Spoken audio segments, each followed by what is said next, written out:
أعوذ بالله من الشيطان الرجيم. بسم الله الرحمن الرحيم. والحمد لله والصلاة والسلام على أشرف الأنبياء والمرسلين سيدنا ونبينا وحبيبنا ومولانا محمد صلى الله تعالى عليه وسلم وعلى آله وصحبه ومن اهتدى بهداه إلى يوم الدين. أما بعد, my dear brothers and sisters in Islam, Assalamu alaikum wa rahmatullahi ta'ala wa barakatuh. Welcome to the House of Dua. Welcome to this special edition titled The Hajj, Its Meaning and Significance and How to Perform It. My dear brothers and sisters in Islam, I'm sure you are already aware that we are in the season of the Hajj. After our fast in the month of Ramadan and the celebration of the Eid al-Fitr, we have now commenced the season of the Hajj. The season Allah subhanahu wa ta'ala referred to in the Quran as Ashhurun Malumat. My dear brothers and sisters in Islam, welcome to the season of the Hajj. I'm sure many of us are performing the Hajj this year or making intention to do so in not too distant future.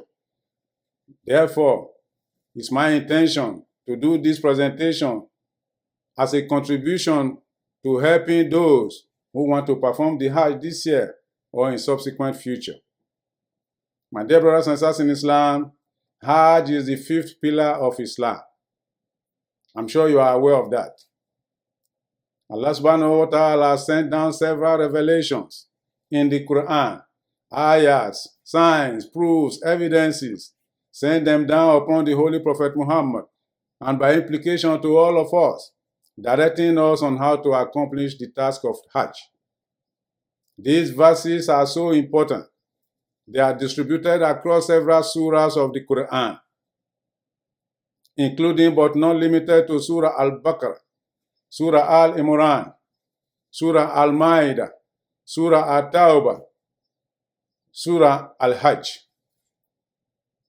My dear brothers and sisters in Islam, in Surah Al-Baqarah, Allah subhanahu wa ta'ala graciously declared, Bada'uzu billahi minash shaitanir rajim. Bismillahir rahmanir rahim. Al-Hajju ashhurun ma'lumat. Faman farada fihinna al-hajja fala rafatha wala fusuka wala jidala fil hajji. وَمَا تَفْعَلُوا مِنْ خَيْرٍ يَعْلَمُهُ اللَّهُ وَتَزَوَّدُوا فَإِنَّ خَيْرَ الزَّادِ التَّقْوَى وَاتَّقُونِ يَا أُولِي الْأَلْبَابِ لَيْسَ عَلَيْكُمْ جُنَاحٌ أَن تَبْتَغُوا فَضْلًا مِنْ رَبِّكُمْ فَإِذَا أَفَضْتُم مِنْ عَرَفَاتٍ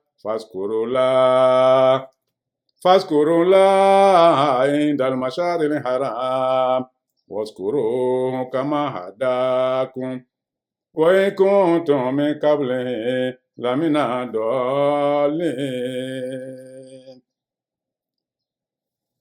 ثم أفيدوا من حيث أفاد الناس واستغفروا الله إن الله غفور رحيم فإذا قضيتم مناسككم فاذكروا الله كذكركم آباءكم أو أشد ذكرا ومن الناس من يقول ربنا آتنا في الدنيا وما له في الآخرة من خلاق ومنهم من يقول ربنا آتنا في الدنيا حسنة وفي الآخرة حسنة وقنا عذاب النار. My dear brothers and sisters in Islam, in Surah Al-Imran, Allah subhanahu wa ta'ala declares, Inna awala baitin wudi'a linnas lalazi bibakkata mubarakan wa hudan lil alamin.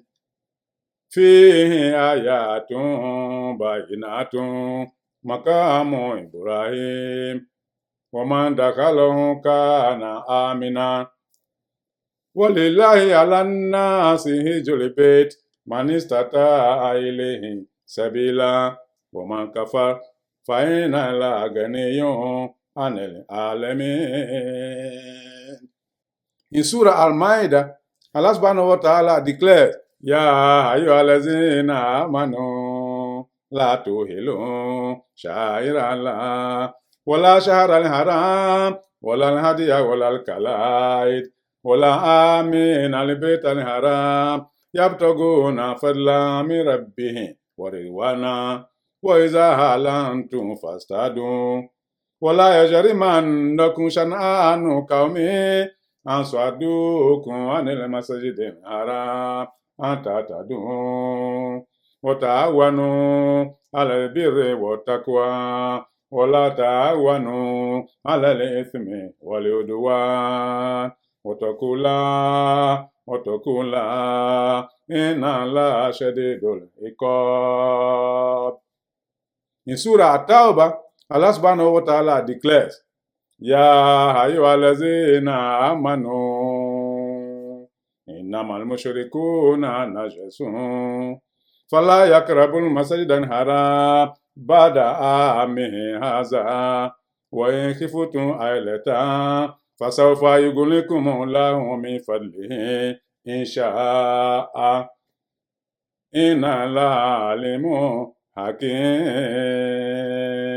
In Surah Al-Hajj, Allah subhanahu wa ta'ala declares, وَإِذْ بَوَّأْنَا لِإِبْرَاهِيمَ مَكَانَ الْبَيْتِ أَلَّا تُشْرِكْ بِي شَيْئًا وَطَهِّرْ بَيْتِيَ لِلطَّائِفِينَ وَلِلْقَائِمِينَ وَالرُّكَعِ السُّجُودِ وَأَذِّنْ فِي النَّاسِ بِالْحَجِّ يَأْتُوكَ رِجَالًا وَعَلَى كُلِّ ضَامِرٍ يَأْتِينَ مِنْ كُلِّ فَجٍّ عَمِيقٍ لِيَشْهَدُوا مَنَافِعَ لَهُمْ وَيَذْكُرُوا اسْمَ اللَّهِ فِي أَيَّامٍ مَّعْلُومَاتٍ عَلَىٰ مَا رَزَقَهُم مِّن بَهِيمَةِ الْأَنْعَامِ فَكُلُوا مِنْهَا وَأَطْعِمُوا الْبَائِسَ الْفَقِيرَ ثم ليقضوا تفاتهم وليوفوا نذورهم وليطوفوا بالبيت العتيق. Allahu Akbar. My dear brothers and sisters in Islam, these are verses like no other verses. These are verses that have to do with the issues we want to discuss with you today with regard to the Hajj. From these verses, we understand that the first house of Allah commanded to be built, the first house of worship commanded to be built by Allah subhanahu wa ta'ala on this planet is the one known as the Kaaba, located in Mecca in today's Saudi Arabia. My dear brothers and sisters in Islam, Allah subhanahu wa ta'ala says He commanded Ibrahim alayhi salam to build a house of worship for him on this planet, in that location, a house similar to Beit al-Ma'mur, which the angels circumambulate in the heaven while worshiping Allah. Allah subhanahu wa ta'ala wanted a similar house in the earth for us to circumambulate and worship Him, His house of worship. My dear brothers and sisters in Islam, after Ibrahim had built that house, Allah subhanahu wa ta'ala commanded him to purify the house, and he did. He also commanded him, invite people to come and visit the house from time to time, at least once in a lifetime. And Ibrahim alayhi salam complied. My dear brothers and sisters in Islam, many years after Ibrahim alayhi salam had gone, people turned this house into a place of idol worshipping. So when Muhammad sallallahu ta'ala alayhi wa sallam became a prophet, Allah subhanahu wa ta'ala decided to change his mind. He sent down a beautiful verse to the Holy Prophet Muhammad sallallahu ta'ala alayhi wa sallam, making it prohibited for any non-Muslim, whatever religion you belong to other than Islam, prohibited for you to enter that house. Before then, Allah subhanahu wa ta'ala had granted the concession for the entire mankind. وَلِلَّهِ عَلَى النَّاسِ حِجُّ الْبَيْتِ. He has granted the concession to the entire mankind to visit that house. But he told Muhammad sallallahu ta'ala alayhi wa sallam later on, إِنَّمَا الْمُشْرِكُونَ نَجَسٌ فَلَا يَقْرَبُوا الْمَسْجِدَ الْحَرَامَ بَعْدَ عَامِهِمْ هَذَا. Told the Prophet sallallahu ta'ala alayhi wa sallam that all forms of idol worshiping, including associating any partner with Allah by any form of religion, is prohibited. From that day, therefore, only those of us who believe in Allah subhanahu wa ta'ala, who are Muslims, who voluntarily surrender to Him, and who follow the example of the Holy Prophet Muhammad have been granted the entitlement to visit that house by way of performing the Hajj. My dear brothers and sisters in Islam, we learn from these verses as well that these are an invitation from Allah subhanahu wa ta'ala to all of us to visit his sacred house. Don't you think that is a powerful invitation for you to accept? Imagine if a president of your country were to invite you to have a dinner with him. Will you reject it? Who is the president of your country compared to Allah subhanahu wa ta'ala? He is inviting you to visit his house, and people still have the reason to postpone their Hajj. Unfortunately, those of you who are performing the Hajj, therefore this year, I ask Allah to accept your Hajj as Hajj al-Mabrur. My dear brothers and sisters in Islam, we learn from these verses as well that Allah subhanahu wa ta'ala has spelled out the do's and don'ts of the Hajj. A process has been established on how to perform the Hajj. What is called Manasik al-Hajj, the rituals of the Hajj. We are expected to comply with the process. We are expected to stay away from those things Allah subhanahu wa ta'ala has asked us to stay away from, and to do those things He has asked us to do. In the verses that I have rehearsed to you, you see a repetition of the word taqwa. Wattaqullah, wattaqullah, wattaqullah. Have the fear of Allah. Have the consciousness of Allah while you are performing the Hajj. You have also heard me say, Fazkurullah, Fazkurullah, Fazkurullah. In several verses, Allah repeated it. Remember Allah, remember Allah, remember Allah while you are performing the Hajj. Remembering Allah is the uppermost reason why we are in Hajj. My dear brothers and sisters in Islam, but Allah subhanahu wa ta'ala, out of His magnanimity, also stated in these verses that there's no problem for you if you buy and sell during the Hajj. But you need to do that after you have completed the Hajj. Trading or transactions are permissible. But if I were you, I would defer that until I have completed the assignment that brings me there. My dear brothers and sisters in Islam, we have also learned from these verses that Allah subhanahu wa ta'ala expects us while we are in the Hajj to exhibit the highest level of humility, to make sure that we treat people who are coming to the house of Allah with dignity and respect, without harm, without causing any difficulty for them, irrespective of where they come from. My dear brothers and sisters in Islam, we have also learned from these verses that Allah subhanahu wa ta'ala expects those who are nearby the Kaaba and those who are far away to come to visit His house. What an honor. What an honor indeed for us to do this. According to the hadith of Rasulullah sallallahu ta'ala alayhi wa sallam, the Hajj is the fifth principle of Islam. After Kalma Shahada, As-Salat, As-Zakat, As-Siyam, then the final principle of Islam is the Hajj. Man istata'a ilayhi sabila. We have learned from these verses also that Allah subhanahu wa ta'ala, out of His magnanimity, makes Hajj obligatory for those who can afford it. So if you are not capable of paying your way to the Hajj, or you are not physically fit to perform the Hajj by medical certification, then the Hajj is not binding on you. We have learned from these verses as well that Hajj is obligatory for man and woman who have reached the age of puberty. It is not obligatory on children. So if you take your children down to the Hajj, they may get the reward. But if they don't perform the Hajj, they have no sin. My dear brothers and sisters in Islam, Hajj is sacred. It's a sacred visit, the best visit or journey you can ever undertake in your life.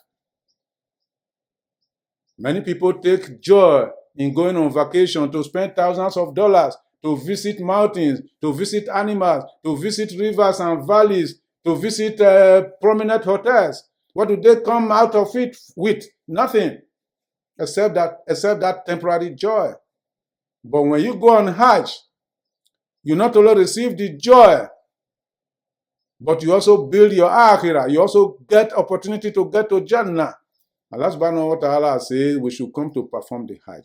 The goal of every pilgrim that goes for the Hajj is to perform and attain what we call Hajj al-Mabrur. What is Hajj al-Mabrur? Hajj that is sinless. Hajj that is accepted by Allah subhanahu wa ta'ala.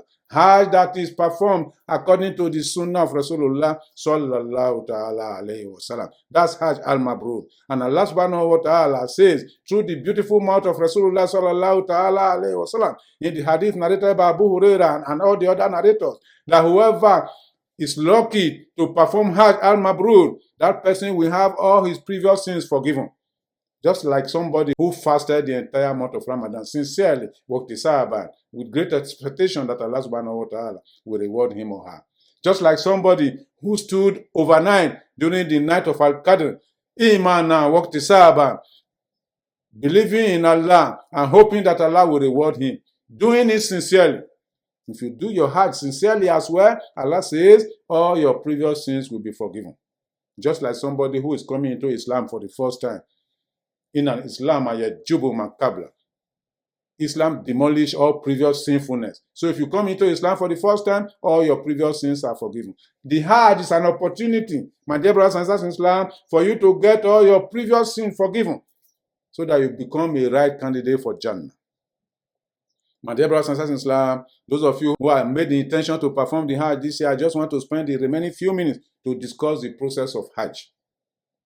I will break it down into steps for us to be able to understand, beginning with the preparation for the Hajj. The preparation for the Hajj begins with our paying to go for the Hajj, not our continuously saying, oh, I will go on Hajj, I will go on Hajj, and you never pay. Like somebody who goes to the store to go and shop. You touch this commodity and you appreciate it, but you didn't pay. If you didn't pay, you can't take it away. It's not your property. Same thing as Hajj.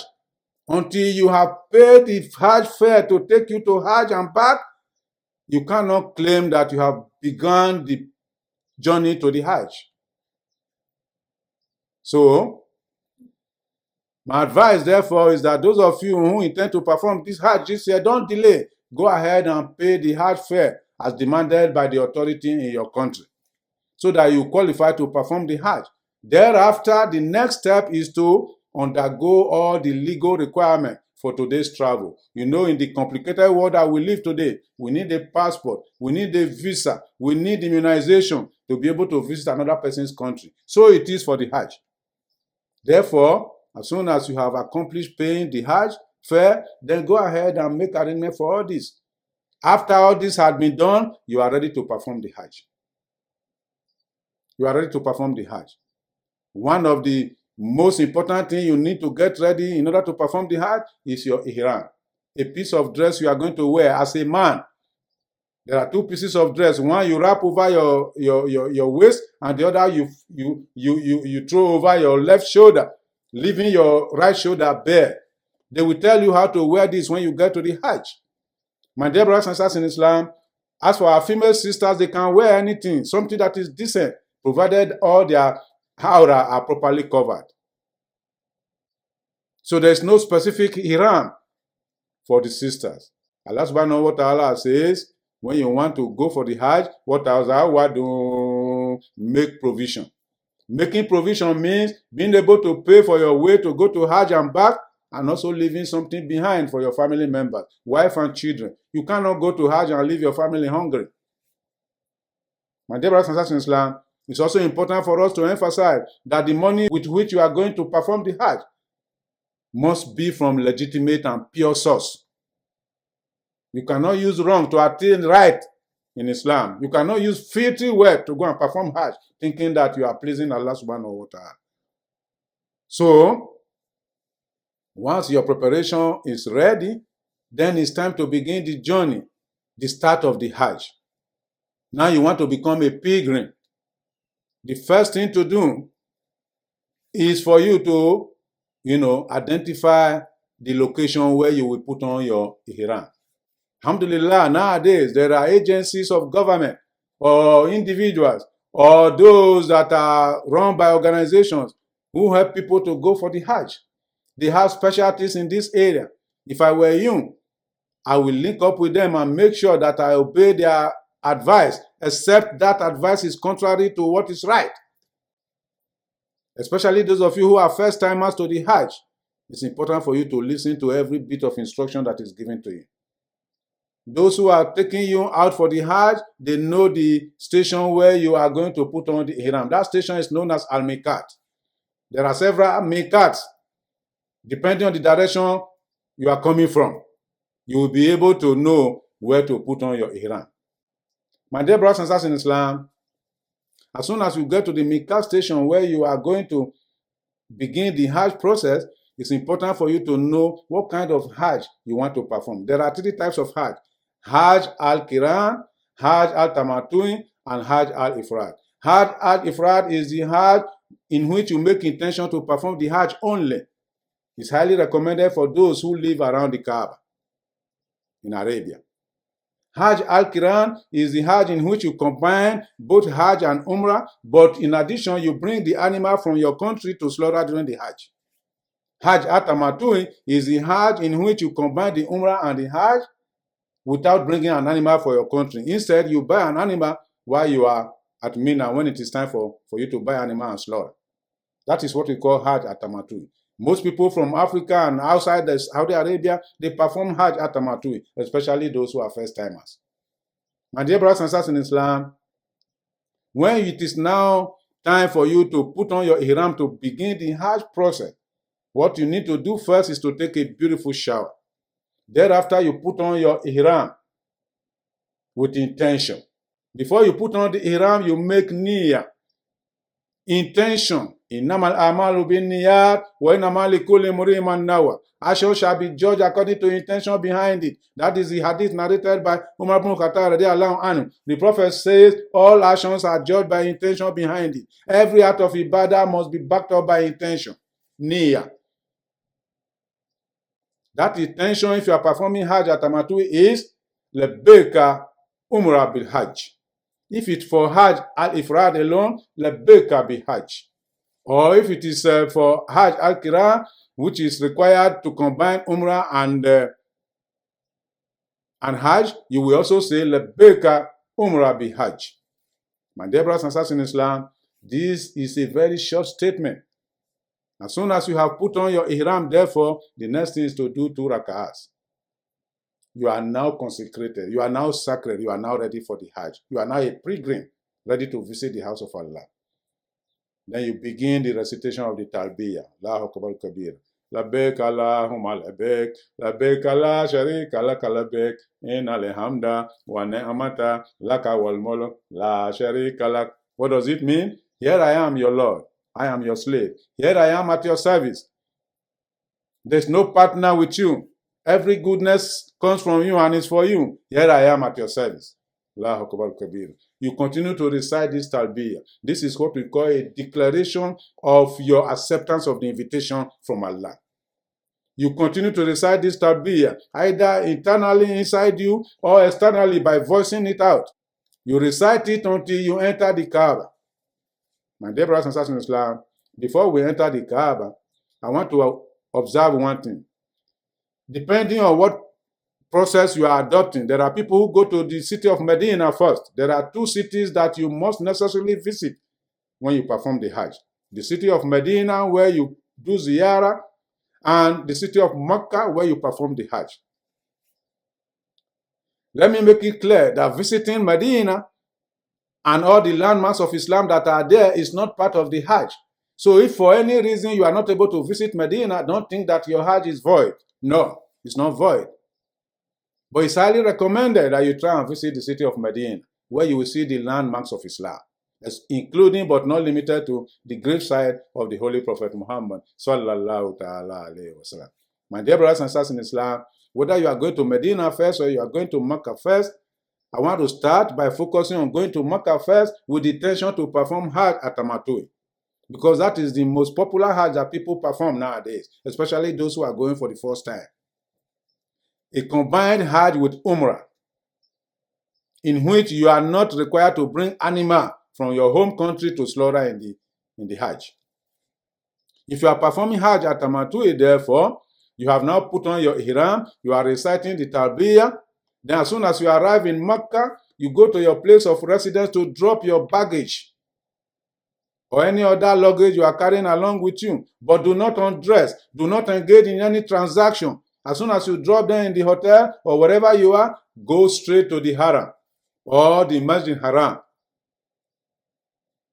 Let me again make a distinction here. As soon as you step into Makkah, you hear people talking of the Haram, the Haram, the Haram. What is the difference between the Haram and the Kaaba? The Haram is the entire edifice consisting of complicated set of buildings linked together to form the masjid. It's called Masjid Haram. That's why it's now popularly called the Haram. But inside that masjid is a cubic-shaped structure, commonly wearing a black cloth known as the Kaaba, the house of Allah. That's where it is located. Originally built by Ibrahim alayhi salam. Let me explain the features of the Haram as well as the Kaaba. The Haram, which is the entire masjid, contains the Kaaba itself. It also contains the hillocks of Safa and Marwa, where Hajara alayhi salam, the mother of Ismail alayhi salam, was passing from Safa to Marwa looking for water to bathe Ismail alayhi salam when he was born. The masjid known as the Haram also hosts the Bir Zamzam, where the well of Zamzam is, where water was gushing out, with which Hajara was able to bathe Ismail alayhi salam. Very, very historic moment you are going for, my dear brothers and sisters in Islam. The masjid also, contains other important landmarks that are associated with the Hajj, such as Maqam Ibrahim, the station of Ibrahim, where he stood to make prayer after he has constructed the Kaaba. But the Kaaba proper contains some very important vital features. Beit al-Hatiq, the door leading to the Kaaba, a golden door, precious, beautiful. Then Hajar al-Aswad, which is the black stone, placed at a corner, placed there on the advice and help of the Holy Prophet Muhammad, sallallahu ta'ala alayhi wasallam, by himself, supported by the leaders of Makkah. It has been there. It's a very sacred place.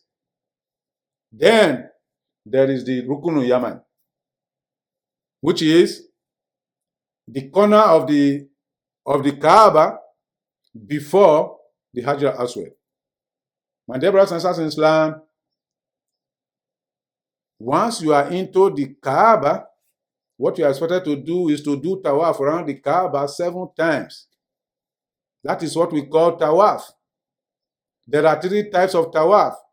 Tawaf al-Qudum, which is tawaf of arrival, the one you are going to do right away, and tawaf al-Ifada, which is the tawaf that you do after the Hajj, and tawaf al-Wada, which is the tawaf of goodbye to Makkah after you have performed the Hajj and you are leaving finally.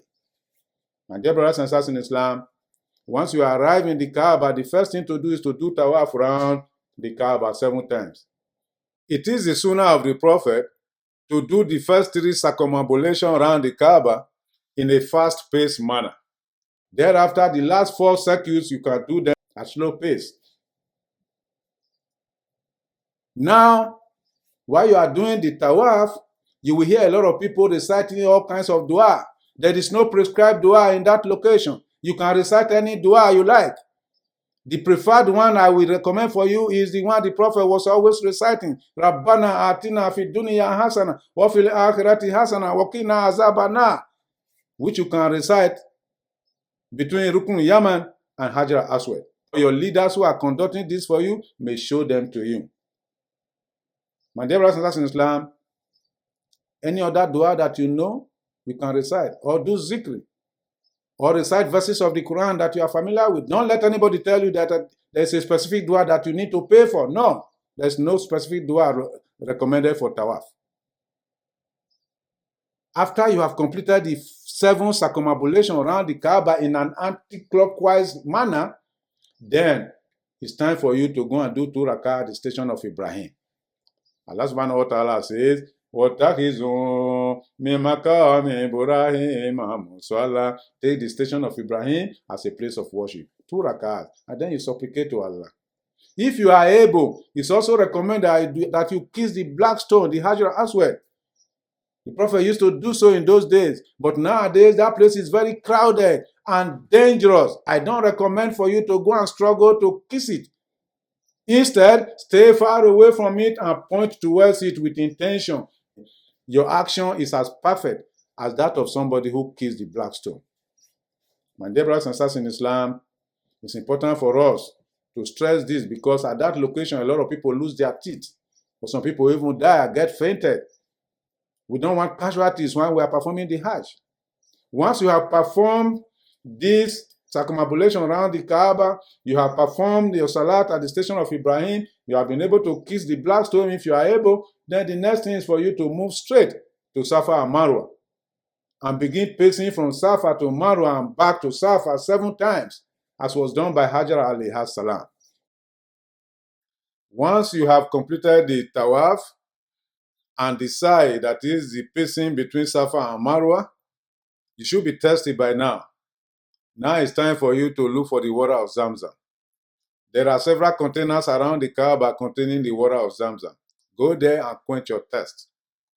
The well of Zamzam used to be below the Kaaba, but that area is no longer accessible. The water has been piped out into different containers around the Kaaba. Go straight to one of the containers to quench your thirst with that glorious water. The next thing is to go to your hotel and undress. You can now change to your regular dress. You can now engage in any form of transaction if you like, waiting for the Hajj proper. The Hajj proper begins when the movement from Makkah to Mina starts on the 8th of Dhul Hijjah. That is what we call Yawm Tarawih. My dear brothers and sisters in Islam, before the day of Yawm Tarawih, I would recommend for you, instead of going for transactions, I would recommend for you, the best transaction is for you to be going to the masjid, to the haram, to observe your obligatory salawat, and to perform additional tawaf around the Kaaba. Any extra tawaf that you do at that time becomes an act of good deeds for you as a reward. Instead of wasting your time taking pictures and, talking politics that are of no consequence, then go and dedicate yourself to remembering Allah. Sit down at the masjid and read the Quran, or do salawat, or do tafakkur, or do, any act of ibadah, zikr, until the 8th day of the month of Dhul Hijjah. Everybody is expected to move to Mina on Yawm at-Tarawih. That is the 8th day of the month of Dhul Hijjah. As soon as you begin that movement, you must again come back to Ihram. You have to reconsecrate yourself by wearing your Ihram and begin the recitation of the Tabbiyah. Labbaik Allahumma labbaik, labbaik la sharika laka labbaik, innal hamda wa ni'mata laka wal mulk la sharika lak. My dear brothers and sisters in Islam, you are expected to continue reciting this until you get to the station of Mina. It's a little series, a stopover series. You are now on your way to the Arafah, which is going to be on the night of Dhul Hijjah, the following day. But you are expected to stay in Mina overnight. At Mina, you are expected to observe Salatul Maghrib and Salatul Isha. And you are expected to continue your Talbiyah or to do some zikri or any other act of ibadah while you are there. Then the following morning, after your Salatul Fajr, then you move to the plain of Arafah. That is the main place for the Hajj, my dear brothers and sisters in Islam. You don't want to miss the performance at the plain of Arafah. If you do, you don't have Hajj. If you miss the activities at the plain of Arafah. The Arafah is the Hajj. The Arafah is the peak of the Hajj. Therefore, make effort to be there, leaving Mina in time so that you can arrive at the Arafah. Once you arrive at the plain of Arafah, again, continue your Talbiyah.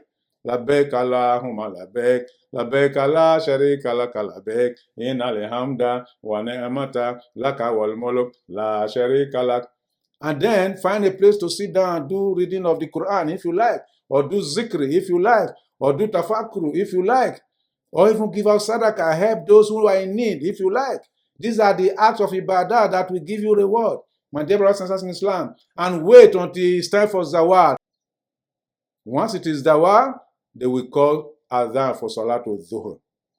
But let me mention some vital locations at the plain of Arafah.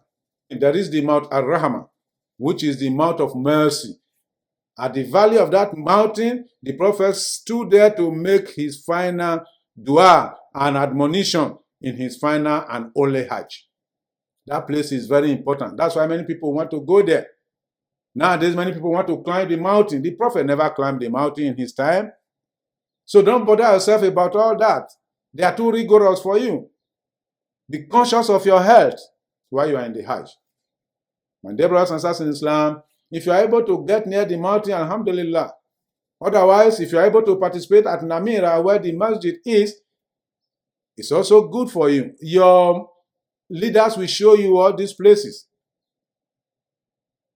But make sure, unfailingly, that you observe Salatul Dhuhr and Salatul Asr, which are going to be combined at the time of Zawal.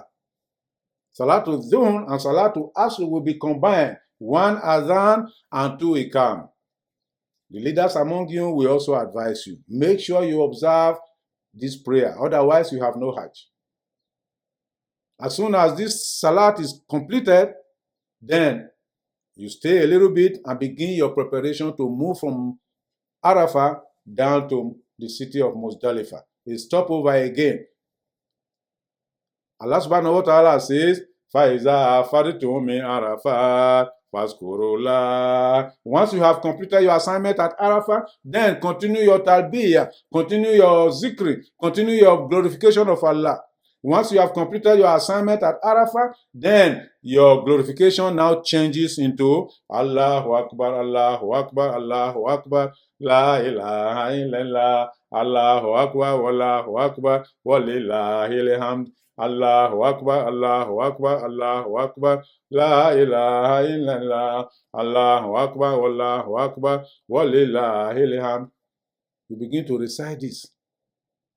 While you are at Muzdalifah, you are expected to observe Salatul Maghrib and Salatul Isha combined. No one is allowed to stay at the plain of Arafah after sunset. Take note of that. You must leave the plain of Arafah before the sun is set. You find your way to Al-Muzdalifah, Mash'ar Haram. It's a sacred place. What you are expected to do there is to combine the Salatul Maghrib and Isha and sleep over there. Before you leave there, you are required to pick 7 pebbles, little pebbles, with which to stone at Jamarat when you get back to Mina. Remember, you are expected to throw 70 pebbles. You are expected to pick 7 of them from Muzdalifah.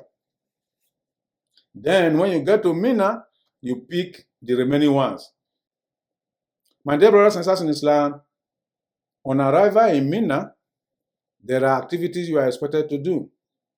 You have the option of going to Makkah to observe Eid al-Adha, if you like, but I won't recommend it because it's dangerous.